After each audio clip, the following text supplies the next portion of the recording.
What is the dual mandates challenge with inflation expectations? Imagine trying to walk a tightrope while balancing two heavy objects. That's similar to what the Federal Reserve faces with its dual mandate. The dual mandate requires it to aim for both maximum employment and price stability. But here's the tricky part. These two goals can sometimes pull in opposite directions, especially when it comes to inflation expectations. Inflation expectations are what households, businesses, and investors think inflation will be in the future. If everyone expects prices to rise quickly, they might ask for higher wages or raise their prices now.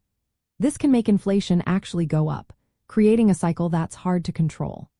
When inflation expectations stay close to the Federal Reserve's 2% target, it helps keep prices stable and makes planning easier for everyone. But if expectations drift higher, it becomes a challenge to keep inflation in check without hurting employment.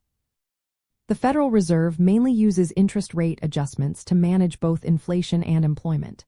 When inflation expectations rise above the target, the Fed might raise interest rates to slow inflation. But raising rates can also slow down the economy and cause unemployment to go up. This puts the Fed in a tough spot because fighting inflation might mean sacrificing some job growth. The challenge gets even more complicated when inflation is caused by different factors. If inflation is due to too much demand, the Fed can raise interest rates to cool things down without hurting employment too much. But if inflation is caused by supply shocks, like higher energy prices or supply chain issues, raising interest rates might slow the economy even more and increase unemployment. This forces the Fed to decide which goal to prioritize at that moment. Sometimes, inflation expectations become unanchored, meaning people no longer believe the Fed can keep inflation around 2%. When that happens, it's harder to control inflation because everyone's expectations influence actual inflation.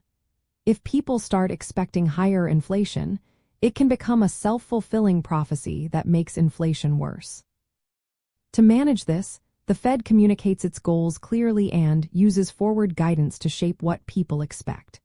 It aims for inflation to average 2% over time, allowing some periods above or below that level.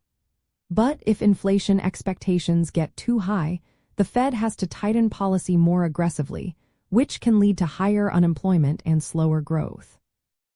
So, the main challenge with inflation expectations is balancing the need to keep them anchored near the 2% target while supporting maximum employment. When inflation pressures come from supply shocks or expectations become unanchored, it makes this balancing act even harder. The Federal Reserve must carefully adjust its policies to keep both goals in mind, knowing that one can sometimes threaten the other.